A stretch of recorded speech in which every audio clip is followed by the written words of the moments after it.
Bismillahirrahmanirrahim. Assalamualaikum warahmatullahi wabarakatuh. Saya di sini akan menjelaskan sedikit mengenai tentang kesabaran dalam menghadapi COVID-19.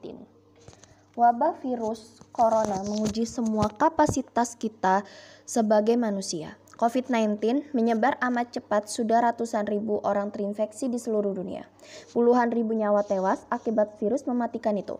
Corona juga membuat banyak pengusaha gulung tikar. Para pekerja pun terpaksa harus dirumahkan. Ojek online juga sepi orderan karena kebijakan bekerja di rumah, belajar di rumah. Corona membuat kita harus mengganti Jumatan dengan sholat duhur di rumah. Corona pun membuat mereka tidak bisa menjalankan ibadah umroh. Tanah suci ditutup. 2 tempat haram, Masjidil Haram dan Masjidil Nabawi diisolasi. Musibah yang benar-benar harus kita hadapi saat ini. Masalah terbesar yang kita hadapi adalah ketidakpastian. Meski kita yakin Allah Subhanahu wa Ta'ala pasti menciptakan penyakit sekaligus dengan obatnya. Kesabaran menjadi senjata orang beriman dalam menghadapi ujian seperti sekarang. Allah Subhanahu wa Ta'ala menggambarkan mereka yang bersabar dengan begitu banyak derajat dan kebaikan. Mereka pun dijanjikan imbalan yang begitu besar. Dan sesungguhnya kami akan benar-benar memberikan balasan kepada orang-orang yang bersabar dengan pahala yang lebih baik daripada apa yang telah mereka kerjakan. Quran Surat An-Nahl ayat 96.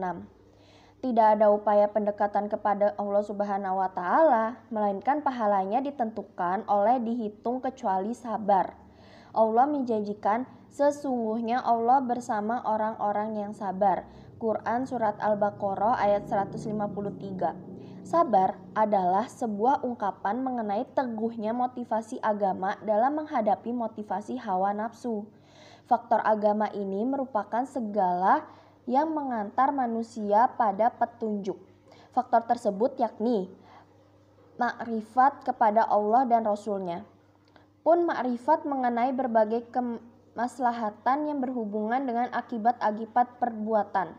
Itulah sifat perbedaan manusia dengan binatang dalam memutus syahwat.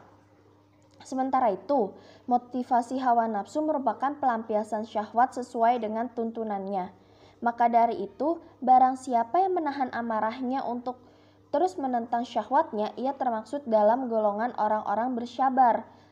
Jika seseorang kalah dan lemah hingga dikuasai oleh syahwat serta tidak bersabar untuk menolaknya, dia termaksud golongan pengikut syaiton. Tidak heran jika Allah Subhanahu wa Ta'ala mengingatkan hamba-hambanya terhadap berbagai ujian.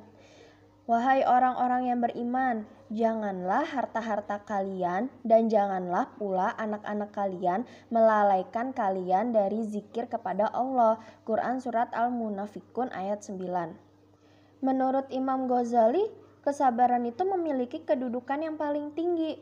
Derajat kesabaran dalam musibah hanya dapat diperoleh dengan meninggalkan kesedihan yang amat dalam.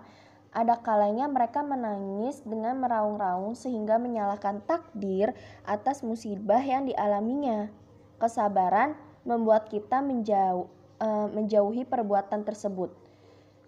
Sikap ridho dengan ketetapan Allah Ta'ala serta meyakini itu adalah titipan yang diambil kembali pemiliknya merupakan sikap terbaik sebagai hamba.